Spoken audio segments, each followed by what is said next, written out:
I like to be able to point at the centers better. I know where they're at. Good Friday was live and zero sound. Zero sound. Yes, it is a bummer. That's why we're checking it now. We'll keep the settings the same on sometimes electronics. Good morning, brother. Bud. Good morning. Good morning. Whatever it is I did, forgive me.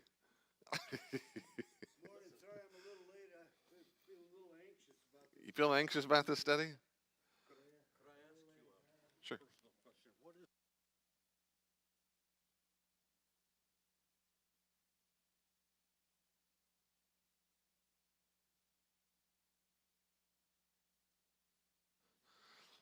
All right. All right. Got a few minutes. Should be in here live here pretty soon. Okay.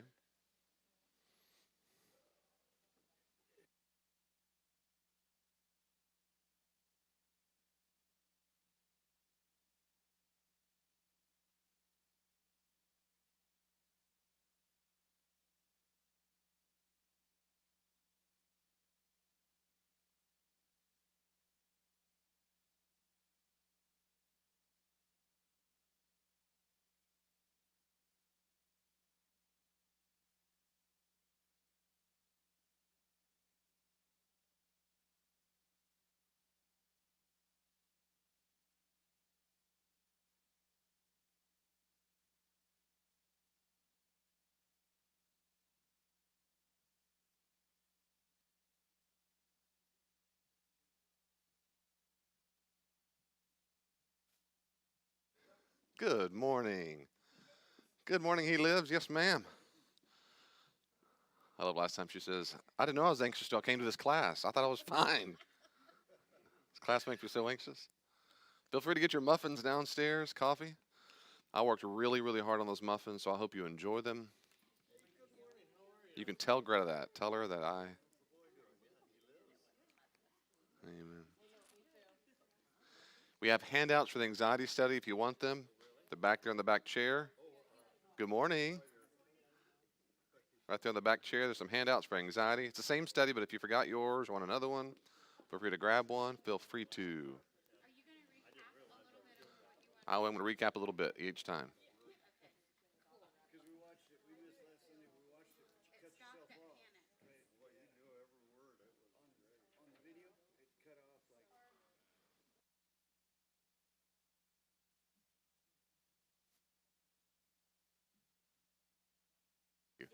Yeah.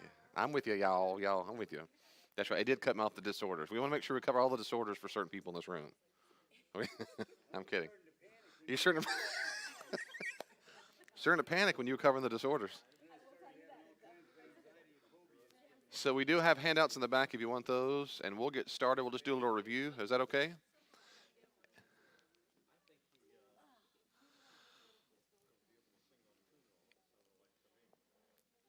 A, a quick recap. Good morning, everyone. We'll get started. I'm a little minute early, but we'll get started here just to do a review. That way we'll hit the ground running, as it were, or galloping, or slowly walking. I don't know. You take your time, and we have more handouts if you want it, Bonnie, in the back. It's the same study. If you have your handout, cool, cool. She's ready to go. Anxiety is all about. It is fear and survival. That's what it is in a nutshell. That's what anxiety is. Anxiety is when your radar system, your danger alarm system is going off. And God has designed it to where we have various radars that are on all the time, basically, unless you're blind or deaf and so forth. But most people have about 5 different senses going off all the time: hearing, sight, taste, touch. And there's always our way, our brain saying, are we in danger? Are we okay? Are we okay? That's what anxiety is. It's a signal. Anxiety itself is not dangerous. It's a warning sign that we might be in danger. That's all that is. That's all it is. It's itself not. So you can't die from it. Anxiety can't hurt you. It can't harm you. There is no reason to be afraid of anxiety, but most people are. There's no reason to be afraid of anxiety, but most people are. Not only is our brain sending out signals that cause our heart to produce epinephrine and adrenaline and our body gets worked up, not only is our brain doing that subconsciously quickly. Alarm goes off, and all of a sudden my heart starts racing. And I realize, why is my heart racing? Oh, I didn't even notice the alarm. Because on a conscious level, I didn't even notice it, but my brain does on a subconscious level. So our brain's sending out radar signals, and on top of that, or in addition to that, our mind can also cause our brain to send out signals by the beliefs that we have. So one is automatic, like yawning or your heart beating, it's automatic. The other is not automatic, it's rational. It's a belief that we have about something.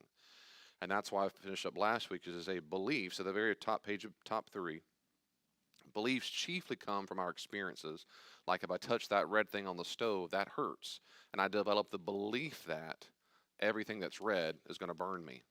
That's a belief. We also get beliefs from other people, things our caretakers teach us, implicitly or explicitly. What you believe about things, I'm telling you, causes so much anxiety in your life. I would dare say that most of the anxiety you feel in life is not based on the experience you're having in the moment. It's not your brain, it's your belief system. Beliefs are overwhelmingly powerful. So our brain can send out those those chemicals in our body that says, am I in danger? Am I in danger? Our brain can do it automatically. And then our mind can do it based on what we believe. So that's why I'll go through in just a second. Then we choose behavior that reinforces the fear. So when we go to relief, we'll do both of those, the brain, body, and then the mind. There's two different things. Does that make sense at this point, what I'm saying? They both matter. They both matter. So again, one more time, those who are coming in, if you want another handout, it's the same handout from before. There's some in the back row back there. If you need a handout, go get you one. Last week, in our presence, we covered this, but online it cut off because it's cut off an exact minute, and I knew that going into it, and that's okay. That repeated mental distress, you can also have biological issues and so forth. It can cause general disorders. Now, I cover these just briefly because I just want to make sure you're aware of them. Well, people who, I'm sorry, it's not funny. What is kind of funny?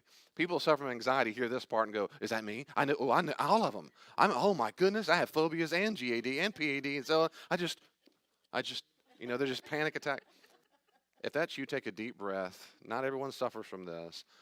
But anxiety disorders are the most common in our country, maybe around the world, but I don't know those studies. I know in the U.S. they're the most common.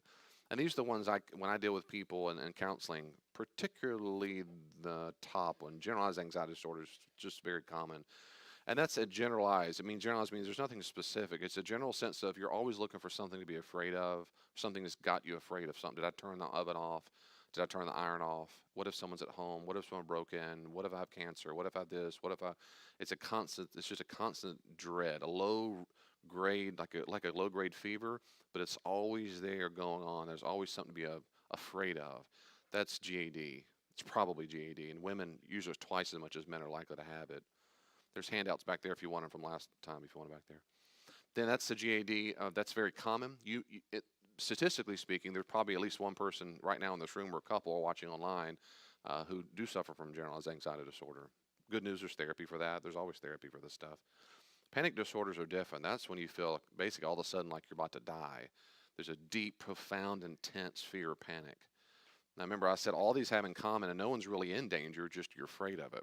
But the panic is different from generalized. So generalized, think of it, if you had a 0 to 10 scale, generalized anxiety means you might stay at a 3 or 4 almost all the time. But a panic disorder is when you get to about 9 or 10. It's just overwhelming. And if we have a panic disorder event, we call that a panic attack. And panic attacks are just extremely scary when they feel like your heart's going to explode, your head. But it's just, you're not going to. Your heart's not going to explode. You're not going to die. But you do feel that way. Again, women are twice as likely than men to have this, but it's pretty common. But look at the numbers alone. GAD is almost 7 million adults. Panic disorders, almost 6 million. Social anxiety disorder goes up. That's very common. So you have normal interactions that normal people have to go through. You're very scared of things like being judged, offending someone, embarrassed, being seen awkward.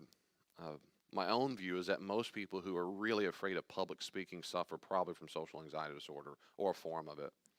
Because what if I say the wrong thing? And what if the joke doesn't land? And what if my face turns red? And what if I start sweating? And I know I'm gonna, and you build yourself up, and guess what happens? You do all the stuff you're afraid of, and then as we'll see in the behavior, it reinforces the fear you have in the first place, which is very unfortunate because you're not in danger. There's no reason to be afraid of any of those things.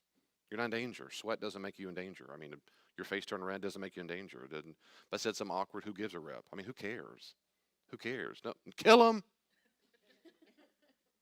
Grab a stone or an axe and throw it the first time. I mean, it doesn't make any sense. It's because it's not rational. It's based on a deep fear, and that's social anxiety disorder. It's very common. Over 15 million adults in a month. That's a lot of people to me. That's a lot of people. And then phobias are particular panic things about individual things. That's over almost 20 million adults. Like, oh, I can't be near spiders, arachnophobia. I can't be near beautiful women, Venusrophobia. That's real. Clownophobia. Yeah, really. Sorry, Bonnie. It is. That's what people are scared of you, Bonnie. I just want you to know that. I just want you, she's like, that explains. No one told me I was the cause of phobias. Now you know. It's true. So yeah, it's just a phobia. Clowns don't kill you. Spiders, they don't kill. They hurt, but the general spider. Well, I worked with a woman, a real sweet woman, who had a phobia of squirrels. I mean, and we had a lot of squirrels where we lived in Kansas near the work, and she'd see them coming, and she'd start running. I'll say her name was Lisa. I said, Lisa, what are you afraid of? They're just going to jump right on me. They're going to jump my face in my hair. And are they going to kill you? Well, probably. No, they're not going to. Just so being loving that we were, for Christmas, we bought her a stuffed squirrel and put it on us. She actually kind of liked that. She said, that's cute. She said, because it's dead. It's not real, rather. It wasn't alive and dead. It just was fake. But those are phobias you don't have to spend your rest of your life. You do not have. You do not need. You mustn't not need to spend the rest of your life with these phobias, these disorders. You don't have to. If you want to, you can. Sharks are real. That's a great point. And when you're swimming with them by yourself and you're bleeding, you have reason to be anxious. That is a rational fear. That's not a disorder. That's a rational fear. Seeing a shark is not a rational fear. Seeing a shark and your heart racing and, oh my goodness, I'm seeing a shark. I like watching someone go on a roller coaster doesn't make me die. I'm watching it. That's your brain sending out signals for something. Am I in danger? And you go, yes, we are. Well, no, you're not. Like in reality, am I in danger by looking at a picture of a spider? No. And the fact that you say to me, yes, I am, means no, you're not. You're not in danger. If you stand on the stage right now and talk to everybody on the spot extemporaneous like I'm doing, all of a sudden you get in danger. No. No one's pulling up guns and going to shoot me if you stand on the stage. You're not in danger. So it's an irrational fear. If I'm swimming and my legs hanging with blood and there's a shark, yep, I'd be nervous. Yep. And that's completely rational. You have a reason to be afraid. You have a reason to be afraid. If a car's about to run into me and my heart races, yep, that's my brain going, am I in danger? Yes, I am. Steer this way. That's very rational. That's not a disorder at all. Birds? Okay, birds another one. Birds are not a threat to you. They're not a threat to you. Yeah, that movie is, but not the. I'm going to move ahead. There's no any question or comments about disorder. Yes, ma'am. Sorry. How do you overcome a phobia? Well, the nutshell answer is you need to go to therapy and counseling, but you do. There's no way like okay, in my opinion, I've never seen this happen. You just say, God, give me the strength and you're over it. You slowly, it's called desensitize you. We slowly put you in situations where we retrain your brain to not associate danger with that image. And the first place I start with a person is I get them in a real deep, relaxed state. Deep, heavy, what I'll talk later on, breathing, real deep, fully relaxed. We'll have mental images of things that cause you to be very, very calm. And I'll slowly introduce things like, let's say it's spiders. I'll say the word spider. So you want to introduce these words and concepts where you're in a complete relaxed state. It trains your brain that it's not a danger. And as your heart goes up, we stay there for a while. It's called desensitization. You start from there, and then image. Eventually, you can show them pictures, you can show them videos, you can get a place where you can get near them. Yeah. Claustrophobic. Okay.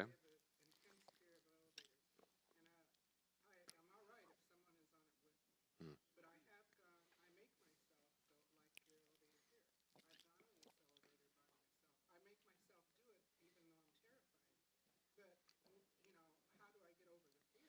So being afraid of elevators. Good. Being afraid you were locked in an elevator. Just repeating for the online because they can't hear you. So you're afraid of elevators. You've been locked in an elevator before, and here you make yourself go in the elevator. You do okay unless you're by yourself. That's fantastic that you do it anyway. That's fantastic. Right, but the key, you're still afraid. The key is, and this is the key, and we'll talk about a lot of keys, but one of the major keys is the goal is to make choices that the adult ego state wants to make, not based on irrational fear. The goal is not to feel anxiety. The goal is to not let anxiety make decisions for you. So it's irrelevant if you're scared the whole time you go down. You need to go in an elevator. If your brain goes, I'm fine, then go in the elevator. Well, I felt scared, but we still did it, didn't we? The goal is to make decisions based on rational thought, not make decisions based on irrational fears like, no, what if, what if? No. Now, but David, I don't want to feel that way. Well, no one wants to feel that way. And you can go through therapy and desensitization to actually make sure the brain stops associating elevator with danger. There are steps you can take to help tremendously. You can start in small time. What I just said, relaxing. You can do things. You can go into small spaces like a cardboard box. I would work. The therapist can work with you deep breathing exercises and things you tell yourself because all it is your brain's associated. It's kind of like an allergy. For whatever reason, our brain decides that thing, that pollen is somehow a danger to me. It's not, but the brain, and I can't retrain that part of the brain. I can retrain myself to think that I'm not in danger in an elevator. But the main success story is I still went down it. I'm serious about that. That's a lot of people. I just want to be happy and peaceful. Well, good. But if we make decisions based on all the time, then we're like little children or addicts. And that's not what we want. We want to make decisions based on what's rational.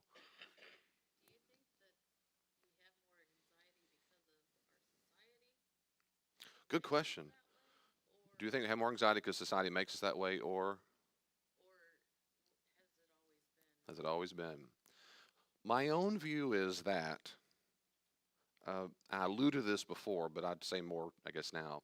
My own view is that, in general, in the Western world, particularly in America, I'll speak for us, and I'm not been around ever in America, so I know this is a generalization. But in my experience, living in probably 10 states or something, 8 states, that seem to be a commonality. That in general, people these days are not trained. They do not have the capacity or the internal emotional tools to process negative feelings.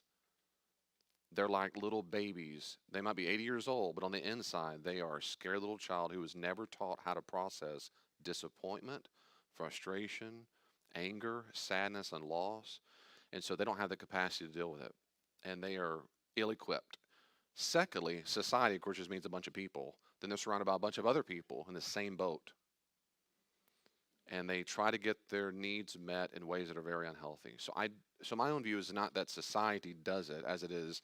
We're all in the same sandbox. Most people are. I do think that, and I think it's why. Why is that? Because our parents failed us. We're supposed to have parents who teach us this. It's supposed to be like you teach you how to do A, B, C, D. You're supposed to learn how to deal with emotions, and most people didn't have parents do that. They're supposed to. Praise God, we can reparent ourselves now, which is why I'm doing classes like this. You can reparent yourself now. Good, good. You think that's why some people do drugs, cut themselves, and drink? Absolutely why they do it. I'm about to talk about it in just a second. That's exactly why they do it. At least that's my view too. Let me say it that way. That's the standard view. I completely agree with you. They do not how to deal with it. That's exactly right. When I hear people who are addicted to their alcohol, I mean, I've met, and of course, my ministry, I've met many people addicted to many things. My first thought is not sinner. My first thought is, oh man, they're wounded. Wounded people do things like that, and usually driven by shame, and they think that helps them somehow. So we got to get to the root of that first. Uh, good questions. Good. Those are my thoughts on it. Keep going. Nothing else. Raise your hand if you have a disorder. I'm just kidding. Don't have to. If you want to, you can. Yeah, that's right. That's right. But for real though, do you might want to talk about a disorder or we'll move on? Anybody? Okay. Yeah.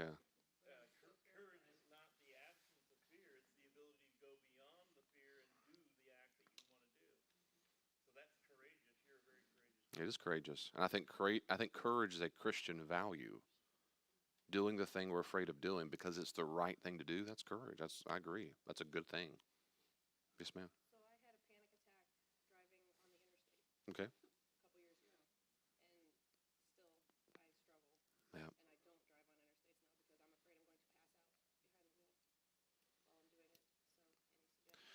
So yeah, so I had a panic attack on the interstate a while back. Now I won't do it, and so forth. Yeah, every single time you choose not to do it, you're teaching your brain that you are in danger. You are reinforcing the phobia. It's exactly what you should not do. Your head could explode, an alien can come down, a pink elephant could land on your car. There are enormous amount of possibilities. The issue is if you were telling your own daughter, is it likely that you will have one? The answer is no, it is not likely. Do you suffer from a disorder? You have seizures. That's different. That's different. You may say, well, maybe so. Let's work on that's a medical condition, but that's a rational concern. But it is irrational to say because there's a point zero zero something percent I might, therefore not. Well, yeah, you might have a heart attack and a stroke. Then the question is, in therapy, would say is then let's say what would happen if you had one. What are the next steps you would take? Let's do this right now. So before that happens, what would you do? Well, that's what we do with everybody. That's exactly why specialists go to schools and say, if there's a fire, here's what you do. We practice things called drills so that they don't just lose their mind when the alarm goes off and sees the fire and they run out going crazy. We practice this stuff. And that's because when we've practiced it, we teach the brain, oh, I'm prepared for that. That's exactly what we're supposed to do in real life with as adults. Oh, well, let me have a drill. I'm going to drive on a highway. And I'm going to drive on a so and so. And also, so there's ways you can, that internal dialogue you have, breathing exercises really help. But every time you make the decision to avoid it, you're teaching a phobia to start and reinforcing the phobia every time. Every time. So the first step is I would stop avoiding it. And then when you make it, you're alive, you go like, I did it. Yeah, I did it because I can. You tell yourself, yeah, no, I barely survived. No, I didn't. I didn't barely survive. I survived just fine. It was just traffic. I know how to drive a car. So that internal dialogue. Now in counseling, we could go through specific examples. But yes, you could get better if you wanted to. If not, spend the rest of your life taking the country road. You could. People do. I wouldn't do that. To me, that's sad. I mean, I wouldn't spend the rest of my life driven by fear, literally or pun. I wouldn't do it. But that's me. Had a question?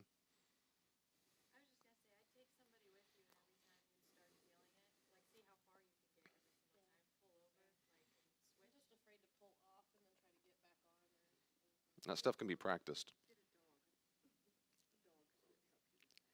My concern, yeah, and I hear that, like getting help and having a person with you and so forth. Those are in therapy. Those are good, maybe first baby steps. The goal is to do it with no one in the room, like an elevator by yourself. That's the goal because healthy adults do not depend upon other people to get things that get done. They do not do that unless they are in a literal state of neediness. Then it's completely appropriate. Outside of that, we don't.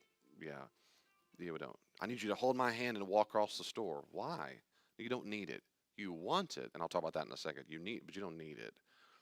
You're afraid you do, but you're no. So we'll talk about that. No, it's a good question. Anything else about that?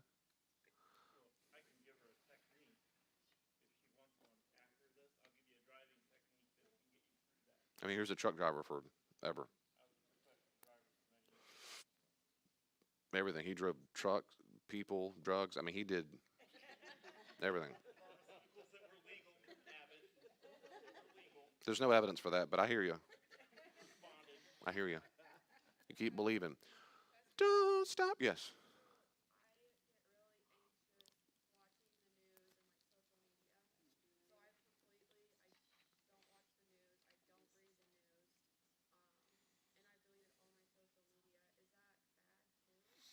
Good question. That's a good. I mean, it's a common one. So I get scared, anxious when I watch the news, read the news, social media. So I got off altogether. Is that bad? I don't think it's bad. I think it's unhealthy to make decisions based just on that. Now, I'm a fairly healthy adult. I don't prefer watching the news all the time either because if you don't, it just, I'm not trying to insult your intelligence, just in case people don't know this.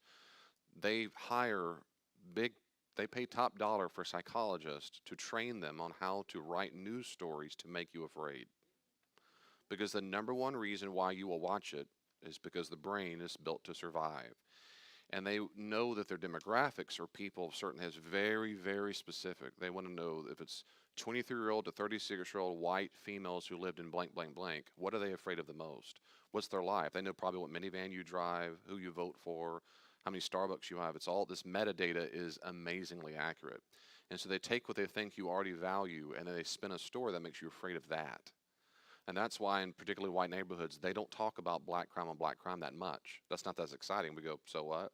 They want to talk about crime in a white neighborhood, and people are going to watch. They'll say, up next, why your kids might be dead by tonight. Up next, storms on the way. See you at 10.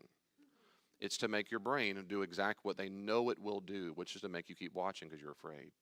So the degree to which, of course, you're responding a way that you're trained to respond, which is these are experts who know how to do this on purpose, and the scripts are written on purpose the way they are. Deliberately, this is scientific. They paid. I mean, it's. I've read a lot of books on how they do it, the marketing and the metadata. So is it bad not to watch it? No, there's nothing immoral or sinful not to watch the news. Not at all. If you're doing it merely because you don't like the feeling of fear, I would say it's not very healthy. Why? Because you're not in danger. It's just a feeling. In fact, if I were counseling, I'd say one tip is then I would watch the news one time a week, and we practice breathing exercises and things like that to desensitize yourself to that, and also have a great internal dialogue that says that does make me afraid. Why am I afraid? Let's talk about that. It's every time you avoid it, you develop a phobia and you increase the phobia. Does that mean you again? The corollary is not I need to get on everything possible in 24/7 news. No, no. I mean, at least I wouldn't. I don't know why a Christian has no moral obligation to do that. But to make a decision based on an irrational fear is unhealthy.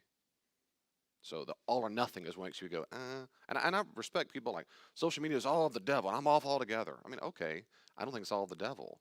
I know many people. I mean, people come to Christ. They have scripture verses. They have. I try to use mine for good, even being silly. But anyway, no good. So you don't have to spend the rest of your life not watching the news unless you want to. If you don't, that's fine. I would hate for you to learn the lesson that every time I'm really afraid, I have to avoid it because that would be unfortunate. Because you don't have to be. You're not. It's just anxiety. Anxiety won't hurt you. It won't hurt you. That's good. That's a common one too, by the way. Yeah. Yes, sir. Yes.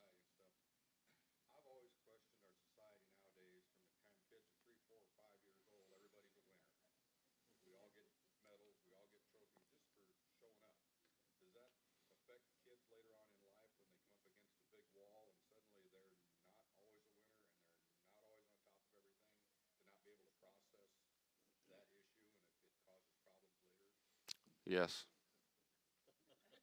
So for online, yeah, the concern he was saying, the concern of people getting, everyone gets a trophy. Does that basically have an effect later on in life? The answer is yes, because that is a way to avoid. There's a big movement back in the 80s, and you can really plot this stuff on a graph. You really can. Back in the late 70s or early 80s, for the first time in American culture, most households had men and women in the workplace. And so they developed a brand new phenomenon in the history of in the U.S., which is children staying at home without mom and dad there all the time. And to deal with that, they had a big push called the self-esteem movement. That push because kids they felt lonely. They were latchkey kids, and they watched TV. That's the rise of TV and cartoons and so forth. And so what many parents did out of a feeling of guilt that they're not being the mom, and particularly the moms usually struggle with that more than men, were not giving them what they think they should be giving them. They tried to make sure they felt happy all the time by buying them whatever they wanted and helping them avoid negative feelings. And so they started pushing this all over the school systems and sports systems. And I don't want my kid. He's doing the best he can. And so to help, since the mom, sometimes the dad, can't deal with the negative feelings of feeling guilty for working outside the home to pay the bills, instead of processing those feelings of negative feelings, they try this is what everyone does in general. Then they try to change other people so they feel better about themselves. And that's a form of avoidance is all that is. And so now if I can control you getting a trophy, I'll feel better on the inside myself because you'll feel happy for a second. But what you just taught the child was to be afraid of negative feelings, to be afraid of disappointment, to be afraid of failure. That is a wretched, horrible, pathetic thing to teach a kid. And most kids are taught that all the time. They come to the rescue, they're helicopter parents, and they fall down. It happens all. I'm going for a long time. I won't go long. So answer is yes. I'm going for a long time. So I agree. Does that mean every child develops a disorder? No, no, no. I'm just saying, but it is indicative of an American mindset that I can't let you be disappointed. Yes, you can. Not everyone's a winner. No, they're not. I taught at a high school. They're real big on leadership, and I get it. But I used to tell the kids, everyone's not a leader. They're just not, and it's ridiculous. If you have a bunch of leaders, who's the followers? I mean, this is silly. It's just a lot of the kids are like, I don't want to be a leader. You're not. That's okay. I mean, you're not less than just because. Anyway, it's like everyone's not a winner either. Anyway. I wrote a blog called "You Can Be Everything You Want to Be," And the first line says, you can't. I'm kidding. And the whole thing, because it's on my website, and I get so many comments from that people who see it on Twitter. I go, thank you so much, because you've probably been told you're the best singer in the world and you can do whatever you want, whatever. And watch American Idol, and the kids come out, just audition. They're just bawling, weeping. Their world's over. My mama always told me I was the best singer. She did. But then reality hits you. And that's what reality is, the things that bump up against you real quickly. And you sabotage your kids dealing with processing reality, which is you're not the best singer. You're not the best. And that's okay. Well, let me move on to bottom page 3, if that's okay. These are good. Y'all are doing great. Thank you. On that anxious note, beliefs. Behavior, rather. So beliefs and behavior. Behavior is we choose behaviors to reject or accept the danger, threat, or harm and sensation. We choose behaviors. Yes, we choose them. We choose behavior that rejects it or accepts it. If we reject the sensations, we proceed as usual, and the brain learns that the warning signal was false. I hear an ambulance go by or something, and I might notice and go, okay, I'm choosing to go back to focus. My brain goes, oh, we must not be in danger. We develop the belief that we should not be scared. And I have that over the years. Every time I hear that, I go, I'm probably not in danger myself. It's probably someone else's they got a call. I developed the belief by that choice of behavior that reinforces it. If we accept the sensation of anxiety, the brain learns that the warning signal was true. We develop the belief that we should be scared, like driving on the interstate, like getting in an elevator, like spiders, like beautiful women, whatever it might be. And our 3 primary behaviors that teach our brain there is a real danger. Please, before you read this too quickly, remember, the brain doesn't know the difference. That's why you get just as excited you can by watching a good movie or reading a book as you can in real life on a roller coaster. The brain doesn't know the difference. We choose behavior that reinforces it. We choose behavior that reinforces it. So the first thing we do is we freeze and panic. This is a behavior that says we're doing good. We freeze and panic. The word is gorgonized. I didn't want to put that, but gorgonized. That's when we remain in a frozen victimhood state in the hope that the danger goes away. If I be real still, we freeze and panic. And so, good morning. So we freeze and panic. That teaches us that we are in danger. And there's something I wish I could, because of time I won't. I could spend a lot more time on. Something happens in psychology we call disassociation. Disassociation is very powerful. Disassociation is when your conscious self deliberately disassociates from what's going on in reality. People will experience it. They'll say things like, I felt like I checked out. I felt myself floating outside of my body. I felt myself like I could see myself and I wasn't going through it. It was happening to someone else. Disassociation is very common under severe trauma. If you've ever been molested, you probably were disassociating. People say, I checked out and someone else was there while he did whatever he did. If you were abused as a kid, I disassociated. If you're in a severe trauma as a child for too long, your mind and brain will disassociate so much you develop personality dissociative disorder. Dissociative identity disorder. And that's when they have what we call, the loose term is split personality, which everyone calls schizophrenia. They're wrong. That's not schizophrenia. Schizophrenia in common parlance is completely wrong. So identity dissociative disorder is something different. That's when the brain or mind disassociates so much.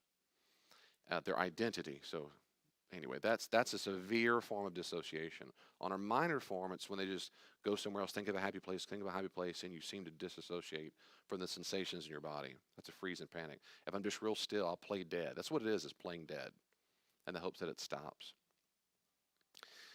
That happens to people. That teaches the brain that was real danger. Good job. The danger went away. High five to me. You played dead long enough, and now the danger's gone. Then there's flee. That's when you avoid the confrontation to escape the danger. It's all about the danger. Flee is leaving it. Flee is avoiding it. That's not going to interstate. It's not going to the elevator. It's not doing public speaking. It's not sending the email. It's not sending the text. It's not calling the person.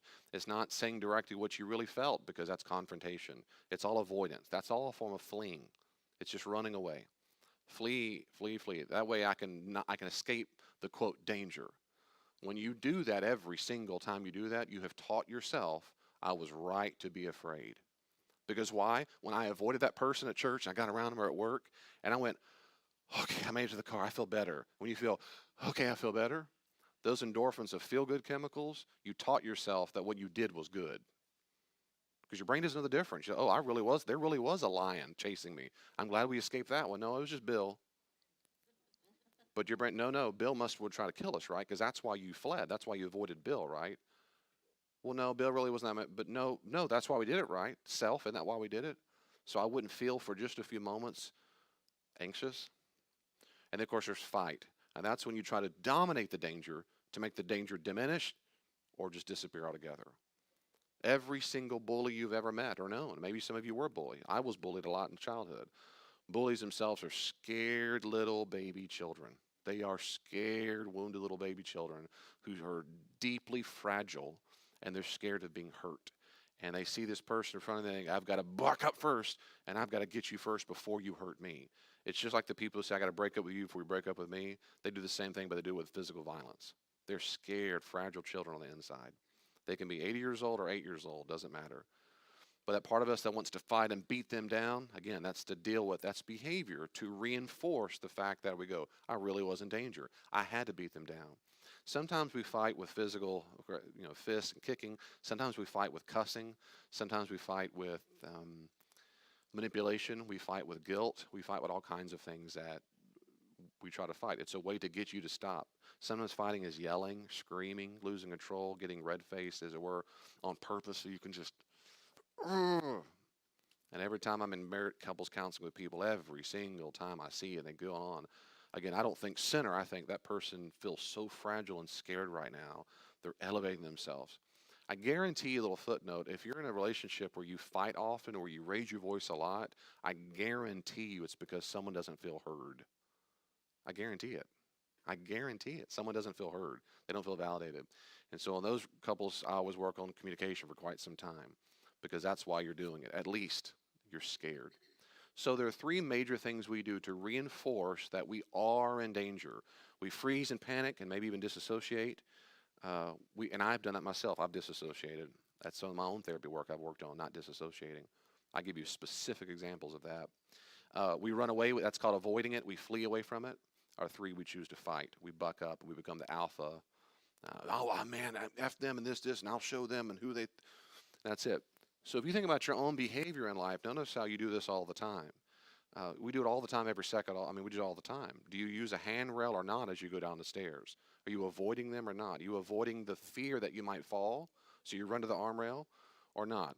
Or do you fear, where do you park? Where do you eat? Do you have the same ritual every single day? You have to go sit in the same chair at church every single week? I only look at some of you because what if? Every single one of you that are afraid of change, I guarantee you're being a fragile little child. There's a scared child in you that says that change might hurt me. It doesn't. It doesn't. It just doesn't. It might. It's all logically possible, but it doesn't. But that's what happens to us. We behave in such a way to reinforce it, reinforce it, reinforce it. I can say more about that, but just we'll get on some relief. Is that okay? Take a deep breath. I know some of y'all look pretty, okay. Yes, yes. The silent treatment.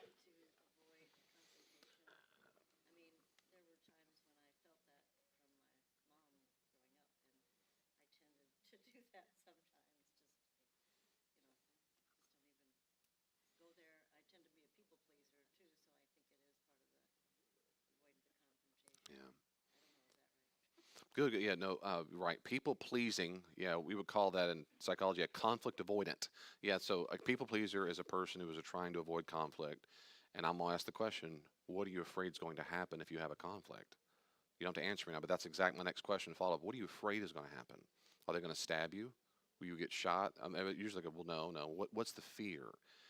And at some level, what happened at some point in time, probably in childhood, when the feelings of anxiety came up, and maybe legit, like some mom or dad looked like they were going to hurt you or something, you learn to keep your mouth shut and make them happy because the fear went away. And that one time it happened, it clicked, and now you, for the rest of your life, you do it. Sometimes it's one time. Other times it's repeated patterns. In other words, sometimes you might go, I don't know why I do that. Well, I've been doing this since I was little. It's okay if you don't remember why. The question now is, do you want to keep doing this now? Is it a rational fear? Is it the wise adult thing to do? The answer, of course, it's not. The first one was silent treatment. Yes, some people interpret silence as the silent treatment, like you're punishing me. But my view is that a person, if particularly if they're upset, it's wise to keep their mouth shut if they're going to say something that they'll regret or is not Christian. We want to be kind and loving every second, all the time. If we find ourselves more tempted not to be that while we're worked up, then keep your mouth shut. Take a break. I tell couples all the time, is it okay to take a break? Take a break. Say, we'll come back and talk. But the key is say, we'll talk in a minute. Let me deep breathe. Let me take some moment. I'm not giving you the silent anything. I'm being wise. I want to make sure I don't let my emotional state take over me. I don't want that to happen. So that's one thing. Some people go, they're just being quiet to punish me. No, in that case, you're being wise. And so, but you can talk about that. If a person's doing it to punish, you trying to do it what? Give yourself 24 hours. You know you, basically, right? Certainly more than I do. So if it takes you 24 hours, okay. I tell people, make sure what needs to come out of our mouth and our behavior is Christ-like. And if it takes you that long to calm down, then calm down. Really. Now, some people do the quote quiet treatment and silent treatment in order to punish them, and that's a way to have that person come chase you. So, and what they want, when they're doing that, and I'll talk about it later on, not this week, probably next week, is what in that moment they're in a child ego state who really wants to be assured they're loved and safe, and the way they're trying to get that need met is by behaving in such a way that hopefully the other person responds like a nurturing parent and chases me. And when they chase me, I feel safer. So the best thing to do about a person who gives a silent treatment is don't chase them. It'll make them mad. That's not why you do it. It just means I'm not doing the dance. We're not playing this game. I'm not your parent. So if you want to take some time, fine. But I won't let that be a manipulatory tool on me. I won't let that happen. That's what you're trying to do. But I choose to not let that happen. It just means you're wounded and immature is what that means. And when you calm down or grow up, we'll talk about it. But we need to talk about communication. I've done that with people, couples, and sometimes in my own marriage, we've talked about how to talk. No, we're not doing this. That pattern ain't going to work. And if I'm wrong too, that's fine. But this dynamic ain't going to work. And I'm not spending the rest of my marriage like this. That's not going to happen. And I mean it. Like it's not like we need to work on it. It means now, right now, this is getting solved and getting fixed. And if we can't solve it right now, we're going to read every book possible and go to every therapist possible until it's solved because I did not sign up to this. And I'm in this together, but I'm not doing that. Ever. But if I reinforce it by running after you because you're silent treatment, the dance starts all over. It teaches them that's what's supposed to happen. It's not healthy. That's more than you ask, but that is what I would, the minimal. So praise God that can be redeemed. You don't have to be. But listen, it's very wise of you. It's very wise to say what you said, a lot of things, which is one thing is my mom did that. It's very wise to recognize where it came from, usually, because it really helps us on a psychological level distance ourselves from that other person. When we start distancing ourselves from the person, particularly even visually, we start feeling more empowered to make our own choices. Because in that moment, you are channeling your mom. You are being your mom. Sometimes we want to be our mom. Fantastic. When she's like Jesus, do everything she ever did. When it's not, you go, that was her deal. That was her wounds. That's not my wounds. And she had a wounded past and a wounded childhood. I bet as a human being she did. I bet, yeah, I believe you. It's so true. This adage, you've probably heard it, but it's just a maxim that's so true. Hurt people hurt people. They just do. Wounded people hurt. Wounded people make wounds. They just do. That doesn't mean it's all okay. I'm just saying that's what's going on. That was very good. Yes, ma'am. The lights are bright. With that being said, Yes. I've been working with my son a lot on controlling his emotions. So I let him know that it's okay to be angry. It's just his body reacting to something that he's not comfortable with. So whenever he gets angry, and I've been doing this for a long time, I get down to his level. Like for anybody who has little kids, I get down on my knees to him and I say, "It's okay to be angry, but we're not gonna do this right now. Let's take a breath, and when you're done breathing and you're calmed down, then we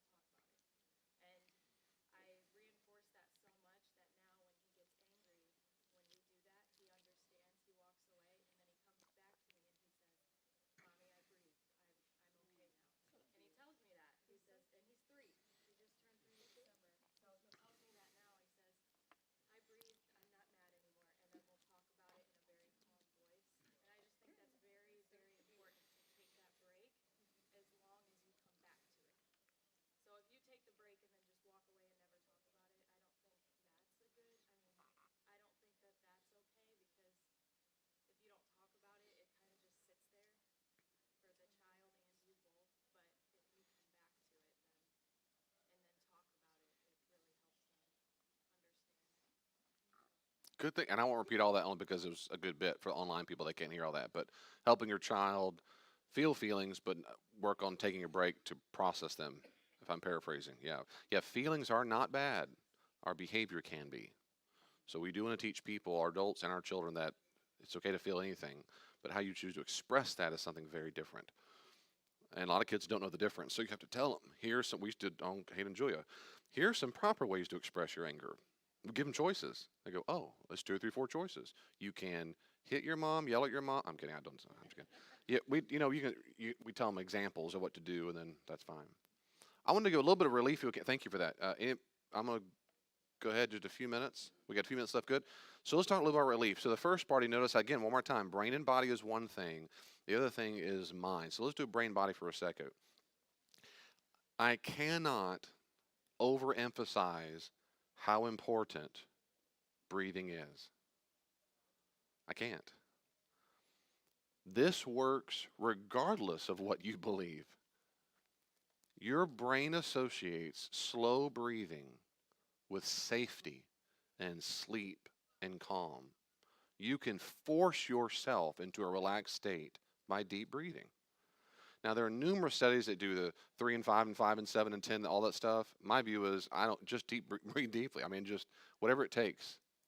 And what I found, this is a good trick too, sometimes if you're really feeling it, is take a deep breath where it kind of hurts and squeeze on the inside really hard, like you're working out, and then go, and then do it again. Usually about 3 times works enough. I'm telling you, I cannot overemphasize the power of deep breathing. Elevators, interstates, spiders, Bonnie, whatever it is. Beautiful women. That's an I don't remember for us, see. Um, I'm telling you it works. So the very first thing I encourage people when they struggle with anxiety is the first thing I say is when it comes to relief is how good are you at breathing? I guarantee you if you're anxious often, you're not good at it. Right now, some of you right now are barely breathing. You're holding your breath. You're literally holding you're holding it or it's shallow breathing because we're talking about anxiety and talking about tells your brain, oh, I must be in danger. So you're already practicing it. If you take a deep breath and then relax, deep breaths before tests, deep breaths before that conversation you're nervous about, deep breaths before going to interstate, deep breaths before that conversation you're afraid to have. I'm telling you, this really helps, as it were, put the fire out. Whatever that fire is a way to get the fire out. And the beliefs are about how to stop the fire in the first place, but it's amazing. And so one book I read, which is a really good idea, and that is practice deep breathing on other kind of triggers for the week you might have. So, for example, let's say I'm on all the time. Every single time you start the car, you take 3 deep breaths, or every time you grab your phone, you go. That it's something you would do throughout the day. That every single time you do it, you're taking a deep breath. You're training yourself to breathe very deeply and calmly. Not because you're trying to stay in a Zen state all the time, but you're trying to make sure your anxiety is checked. The radar doesn't go too big. So deep breaths will help. So I'm going to stop on that because of time, and I hope you'll take a deep breath. So let's close our eyes. We're going to pray. Before I pray, let's close our eyes for a little bit, and I just want us to breathe for a little bit. I want you to count out just 3 long, deep breaths, and you use it through your mouth, nose and mouth, okay?